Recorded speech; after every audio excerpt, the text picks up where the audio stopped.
Gràcies a Ximo, primer per convidar-me. Sapeu que sempre que em crida, així estic. Estic també molt orgullosa de ser amiga i companya.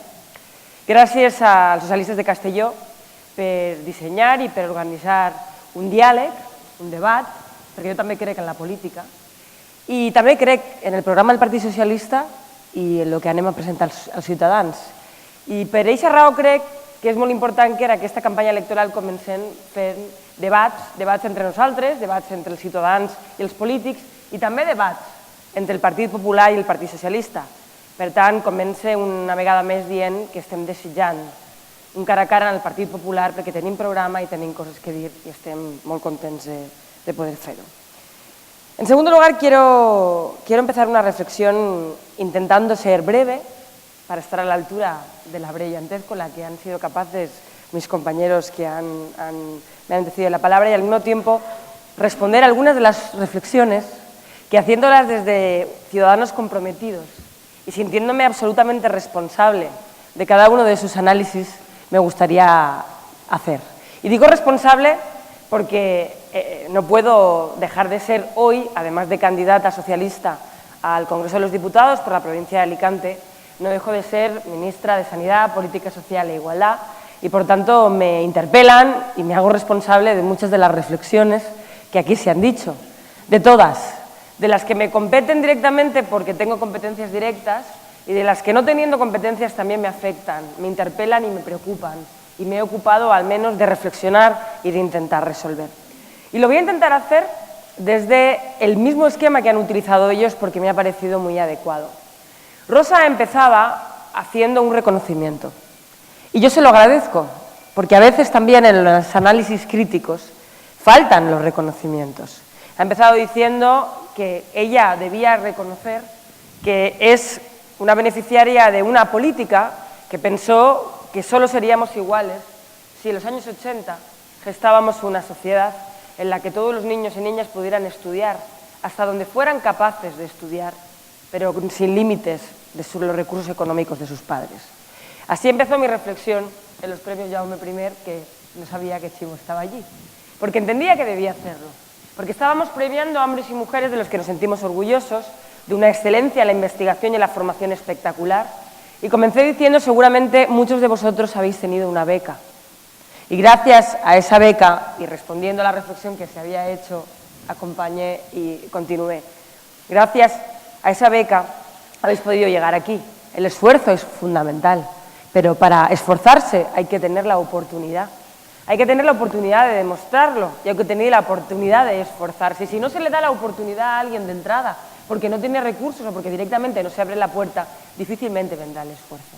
Creo que el debate de fondo es tremendamente importante. Reconocimiento. Reconocimiento a lo que ha cambiado este país, entre todos y entre todas, gracias a todos y gracias a todas, en 30 años y especialmente en estos últimos 8 años.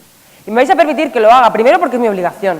Yo me presento a unas elecciones convencida de lo que hemos hecho, con sus errores y con sus aciertos, como decía Ximo, y convencida de lo que voy a proponer. Si no me lo creyera, no tendría derecho a estar aquí.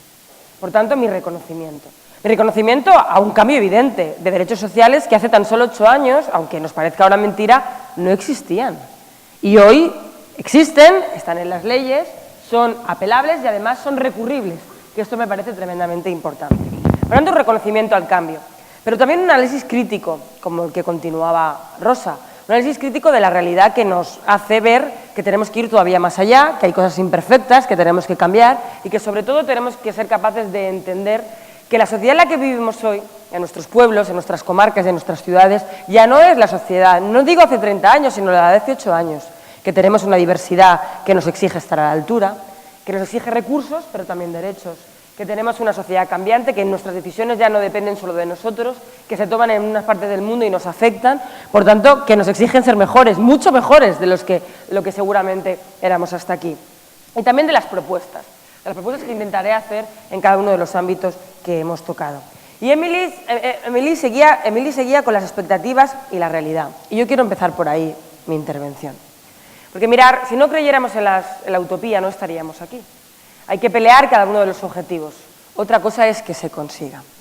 Cuando peleamos por la ley de la dependencia, sabíamos que generaríamos un derecho subjetivo que eso iba a suponer una revolución en nuestro país y algo muy importante. Que los ciudadanos no es que a partir de ese momento tuvieran una prestación mayor o mejor, que aspiramos a eso, sino que si no la tienen, pueden recurrirla y reclamarla. Y esto es tremendamente importante. En este país tenemos poca cultura de la reclamación de los derechos, pero vamos a tener que empezar a tenerla un poco más. Porque es verdad que las administraciones públicas tenemos la obligación de hacer cumplir la ley, pero también es verdad que los ciudadanos tenemos que exigirla no solo con la palabra, sino también con la garantía de los derechos. Yo pongo un ejemplo con la Ley de Igualdad, que de forma tan clara y tan rotunda ha resumido. La Ley de Igualdad, por ejemplo, dice que una mujer, algo tan sencillo, me diréis, pero algo tan irreal todavía, que una mujer tiene derecho a trabajar y a conciliar su maternidad con el empleo. Eso dice la ley. En este país ya tenía derecho una mujer a eso antes de la Ley de Igualdad, pero si un empresario decidía despedir a una mujer cuando se quedaba embarazada, podía hacerlo con total impunidad. Ahora no, ahora se puede hacer también, pero hay una diferencia. Hay una ley a la que si esa mujer recurre, sus derechos volverán a su sitio y ese empresario pagará por lo que ha hecho. Esa es la gran diferencia de la Ley de la Dependencia, que es un derecho subjetivo, que tenemos la obligación de administrar, de responder y también los ciudadanos de reclamar. Y eso es algo que tiene que quedarnos muy claro para el futuro. Mirar, la Ley de la Dependencia levanta muchas expectativas porque era profundamente necesaria.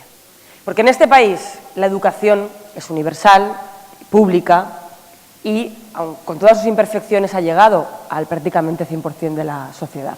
La sanidad pública es un sistema que hay que preservar y cuidar, ahora me referiré a él, es universal. La hemos hecho universal hace tan solo 2 meses en realidad y luego me explicaré, pero llega a todos los ciudadanos y ciudadanas sin excepción y ha sido un pilar que hemos ido construyendo en 30 años. Las pensiones son un derecho adquirido para todos los ciudadanos, los que cotizaron y los que no, porque hicimos también un derecho universal. Pero, amigos y amigas, nos ha costado 30 años que eso sea así y todavía estamos debatiendo hoy sus imperfecciones y sus mejoras. Imaginaros una ley que lleva 5 años. Hemos construido un nuevo sistema de derechos y de prestaciones que tan solo tiene los años que tiene. Por tanto, ¿tenemos que ser exigentes? Por supuesto, pero también tenemos que entender cuál es la realidad para poder avanzar en base a ello. Y me explico. Cuando hicimos esta ley, pensábamos todos, y por eso en algunas cosas nos hemos equivocado, que hicimos un cálculo de cuánto costaba. Y a día de hoy, sin haber cumplido todavía el desarrollo íntegro de la ley, ya hemos gastado mucho más. El Gobierno de España ha invertido mucho más en la Ley de la Dependencia hoy, y digo solo el Gobierno de España, que lo que ya aparecía en la memoria económica como despliegue de la ley. Pensamos que de la noche a la mañana íbamos a poder construir servicios, pero requieren de un tiempo y de un compromiso.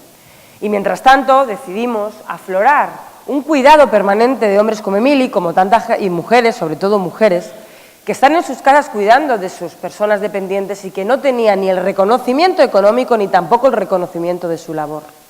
¿Eso significa que renunciemos a la prestación de servicios? En absoluto. El objetivo final de la ley es tener un pilar del estado de bienestar que no solamente se llame apuesta por la autonomía personal y las personas con dependencia, sino unos servicios sociales acordes y complementarios que lo garanticen. Pero es verdad que mientras tanto tendremos que compaginar las prestaciones sociales con las prestaciones económicas. ¿Para aliviar a las familias? Sí, pero también para reconocer una realidad que existía y que nadie reconocía, especialmente a muchas mujeres de este país, y para crear empleo. Luego me referiré a la mirada sobre la inversión y la eficiencia, sobre si es un gasto o es una generación de empleo, porque ese debate lo tenemos que afrontar. Pero de momento os digo que tenemos que mirar, para empezar, una realidad. La Ley de la Dependencia atiende hoy a más de 700.000 personas en nuestro país. Hace 5 años no atendía a nadie. Y ha creado miles de empleos y de altas en la seguridad social que no existían hace 5 años y que sí que estaban y que sí trabajaban de una forma altruista y callada. ¿Cuál es el reto ahora, en mi opinión? El reto ahora es, por un lado, generar la financiación suficiente y nosotros hemos lanzado ese debate. Queremos una financiación suficiente para el desarrollo de la Ley de la Dependencia. La queremos del Gobierno de España y lo hemos demostrado, pero también la queremos de las comunidades autónomas. Y por eso exigimos que aquel dinero que se pacta para la dependencia y para la sanidad vaya a la dependencia y a la sanidad.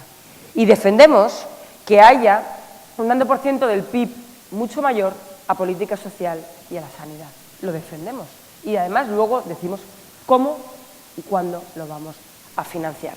Mirad, yo soy una firme defensora del Estado de las autonomías, también del Estado plurilingüe, porque he tenido la gran oportunidad y el privilegio de aprender varias lenguas autóctonas de este país.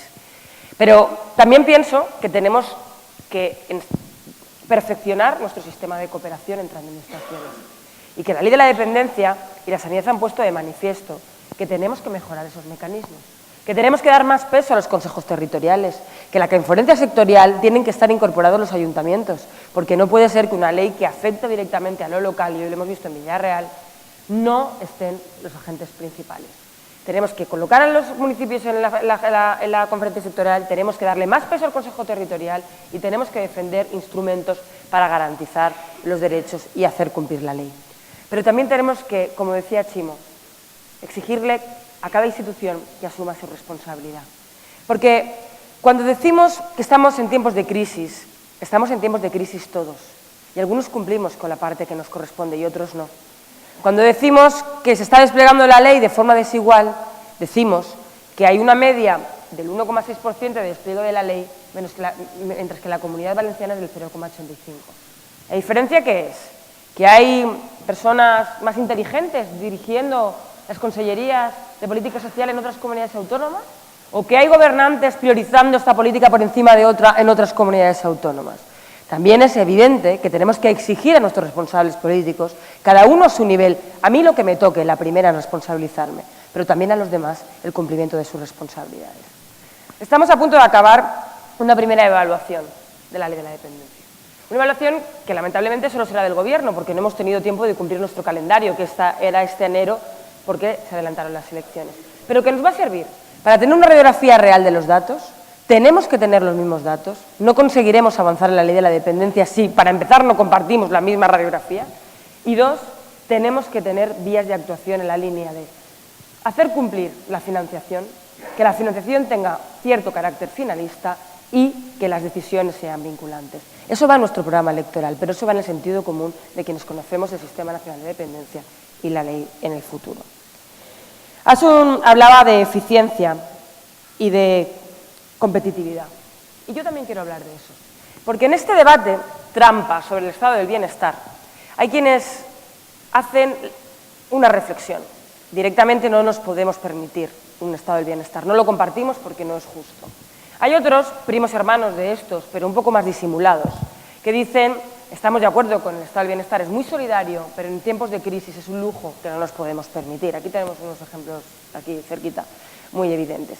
Y hay otros que creemos que no solamente creemos en el estado del bienestar y en los derechos, sino que es perfectamente sostenible y nos lo podemos permitir, uno, si hacemos los deberes, y dos, si priorizamos en los presupuestos. Y ahí es donde yo quiero entrar en el debate de lo eficiente y de la competitividad. Porque seguramente durante mucho tiempo hemos estado en el debate de los derechos. Era absolutamente fundamental hablar de los derechos para poder conseguirlos. Pero ahora no tenemos que rehuir a quienes, en nombre de la competitividad y en nombre de la economía, dicen que el estado del bienestar no es sostenible. Yo quiero debatir con esos hablando de eficiencia, de competitividad y de empleo. Porque yo defiendo el estado del bienestar porque es el mayor garante de la cohesión social, desde luego, pero también porque es un buen negocio. Yo defiendo la sanidad pública porque es un derecho universal que iguala a todas las personas, pero también lo defiendo porque es la primera empresa del país. La sanidad española tiene el mayor número de empleados y de trabajadores de este país. La sanidad pública española invierte en tecnología e innovación. Somos uno de los países más innovadores en investigación biomédica y aplicamos en España, al servicio de todos los ciudadanos, una de las mejores tecnologías del mundo. Eso es competitividad, eso es modelo productivo y eso es futuro. Yo defiendo la ley de la dependencia porque es un derecho y porque sé que si no soy capaz de prestar servicios a quienes menos tienen, nunca podrán ser iguales y nunca podrán vivir con calidad de vida en mi sociedad. Pero también la defiendo porque genera empleo. Y nadie nunca habla de la cantidad de empleos que se han generado ya con la ley de la dependencia y los que podríamos generar si esa cartera de servicios de la que hablaba Emili la desarrollamos plenamente. Yo defiendo la educación pública y de calidad porque es un derecho para todos y para todas y porque es el único mecanismo que nos iguala. Pero también la defiendo porque es mucho más caro que la mitad de la sociedad o que la mayoría de la sociedad no pueda acceder a la educación. Porque es mucho más caro que este país no invierta en lo mejor que tiene, que es su capital humano. Porque es mucho más caro tener una generación mediocre como tuvimos en su día cuando no dejaban estudiar en este país para aislarla de lo que ocurre en el mundo. Porque es mucho más caro no tener un modelo productivo con la generación mejor formada de este país. Defiendo la igualdad por principios, por convicción de igualdad, de socialista y de feminista. Pero también la defiendo porque este país no se puede permitir derrochar la mitad del talento de la población. Ni las empresas pueden despreciar la mitad del talento de las mujeres, ni el empleo puede despreciar la mitad de las mujeres. Por tanto, defendemos el estado de bienestar porque nos lo creemos, porque es de justicia y de derecho, pero también lo defendemos en términos de eficiencia y de competitividad. Mirad, en mi anterior responsabilidad en el Gobierno he viajado mucho por el mundo. He tenido ese privilegio y siempre he encontrado la misma máxima. Los países más empobrecidos, y digo empobrecidos, son aquellos que le niegan la educación a sus hijos, la igualdad a sus mujeres y las políticas sociales a la sociedad. Y por eso defiendo mis derechos y los derechos de todos, porque son más democráticos, porque son más iguales, pero también porque son más eficientes. Y si estamos, venga a hablar de que estamos en una crisis financiera internacional que ha petado, entre otras cosas, porque los que defendían los privilegios también defendían que la política no tocara los beneficios, son los mismos que defienden que ahora mismo no podemos permitirnos el lujo del estado del bienestar. Y yo digo totalmente lo contrario. España y la Comunidad Valenciana y Castellón no saldrá de la crisis en la que estamos si no somos capaces de cambiar el chip y el modelo. Y el modelo pasa por más educación y no menos, pasa por más sanidad e innovación en la sanidad y no menos, y desde luego pasa por más igualdad y no menos. ¿Tenemos que hacer nuestros deberes? Por supuesto. Mirar, otra de las respuestas que hacía en esa reflexión de la que hablaba Chimo tiene que ver con la eficiencia. Me vais a permitir que diga que yo me niego a decir que lo público es sinónimo de derroche y de ineficacia, porque no es verdad. He visto ejemplos de derroche y de ineficacia en lo público, y esta comunidad tiene muchos ejemplos, desgraciadamente, para poner, y he visto muchos derroches de ineficacia en lo privado. He visto también muchos muy buenos ejemplos de eficiencia y de ahorro en lo público y también en lo privado. Por tanto, no me sirve aquello de que lo privado es mejor que lo público, entre otras cosas porque no es cierto. Yo tengo una experiencia personal. El Ministerio de Sanidad solamente gestiona directamente los hospitales y los centros de salud de 2 ciudades autónomas, Ceuta y Melilla. En estos años hemos priorizado la sanidad, como en toda España, pero hemos construido directamente centros de salud y hospitales en esas 2 ciudades autónomas. El coste, el tiempo y la eficiencia de construir y de poner en marcha esos hospitales ha sido mucho menor que algunos que se han concertado con la privada en la Comunidad Autónoma de Madrid en nombre de la eficiencia y de la eficacia. Pero es que os diré más. En este tiempo hemos adoptado medidas de ahorro. Nuestro Sistema Nacional de Salud, y ahí entro en la sanidad y lo decía Miguel muy bien, es uno de los sistemas más eficientes del mundo. En España invertimos 1.200 euros por habitante, donde otros países invierten 2.300, con una diferencia. Nuestro sistema es universal, el de ellos no. Y sin embargo atendemos a todo el mundo. Sin embargo ponemos a disposición de todos los ciudadanos los mejores tratamientos y no negamos ni un solo medicamento si es mejor para curar a alguien, aunque sea más caro. ¿Tenemos recorrido para el ahorro? Desde luego. Y este Gobierno ha hecho medidas importantes. Ha ahorrado 2.500 millones de euros hace tan solo 2 meses a las comunidades autónomas para que paguen proveedores, a las farmacias fundamentalmente, y para que no recorten prestaciones. 2.500 millones hace 3 años adicionales. Ha puesto encima de la mesa 8.000 millones adicionales en la primera conferencia de presidentes que presidió un presidente del Gobierno, José Luis Rodríguez Zapatero, y que solo se habló de sanidad. La pregunta es, ¿ese dinero de ahorro y de dinero extra ha ido a la sanidad en las comunidades autónomas? Todos tenemos la impresión de que no. Por eso, nuestra propuesta en el programa electoral no es solo seguir ahorrando, que hay recorrido para seguir ahorrando. No solo podemos ser más eficientes porque tenemos que ser más eficientes, sino porque además tenemos que garantizar que el dinero que se pacta y se genera en nombre de la sanidad vaya a la sanidad. Y mirar, como creemos en un estado del bienestar, tenemos que defender el estado del bienestar. Y para defenderlo no solamente tenemos que hablar de lo bueno, tenemos que hablar también de lo que cuesta. Y para hablar de lo que cuesta hay que decir a los ciudadanos que tienen que estar dispuestos a contribuir. Y cuando a un ciudadano de este país se le pregunta si está dispuesto a contribuir para garantizar una sanidad de calidad, una educación de calidad y una política social de calidad, en términos generales la respuesta es sí. Por eso hemos dicho, muy bien, la sanidad necesita ingresos, desde luego. Aumentemos los impuestos indirectos. Eso sí, con carácter finalista, para asegurarnos que esta vez ese dinero sí vaya a la sanidad. Ahorremos en la medida de cómo mejorar el uso de los medicamentos, cómo mejorar el uso de las urgencias, cómo mejorar el uso, la organización de nuestros centros de salud y de nuestros hospitales. Mejoremos la tecnología aplicada a los nuevos tratamientos, pero por favor, que nadie me diga que recortando derechos es la única manera que tenemos de sostener la sanidad, porque primero es sencillamente mentira y segundo porque es mucho más caro tener una población enferma que tener una sanidad de primera y de calidad para todos y para todas.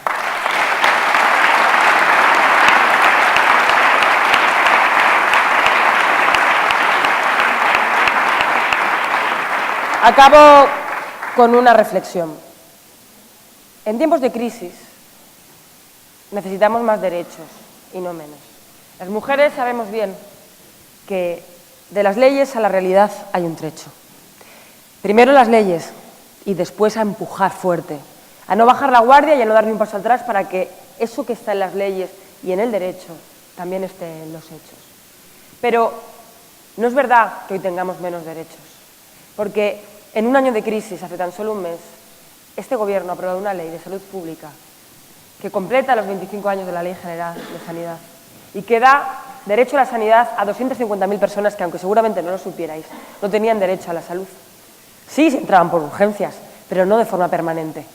Abogados, arquitectos e inmigrantes que se les acababa la protección del desempleo.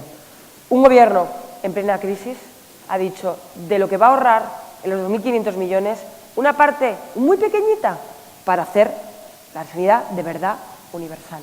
No es verdad que tengamos menos derechos. Hoy, en este momento, hay familias que hace un año no podían tener este derecho y que están recibiendo una prestación para poder cuidar a sus hijos enfermos de cáncer. Eso lo ha hecho un Parlamento con el apoyo de un Gobierno en un año de crisis económica. Por tanto, se trata de priorizar, amigos y amigas, no de renunciar a nuestros derechos. Cuando un Gobierno como el de Cataluña decide un día bajar el impuesto, eliminar por completo el impuesto de sucesiones y al día siguiente cerrar hospitales, está decidiendo. Si yo tuviera que tomar esa decisión, lo tendría muy claro. Mi prioridad serían los hospitales. Cuando un Gobierno como la Generalitat organiza eventos o construye aeropuertos sin aviones porque es incapaz además de gestionarlos y dice que hay que cerrar hospitales, está priorizando. Y si yo tengo que priorizar, lo tengo profundamente claro.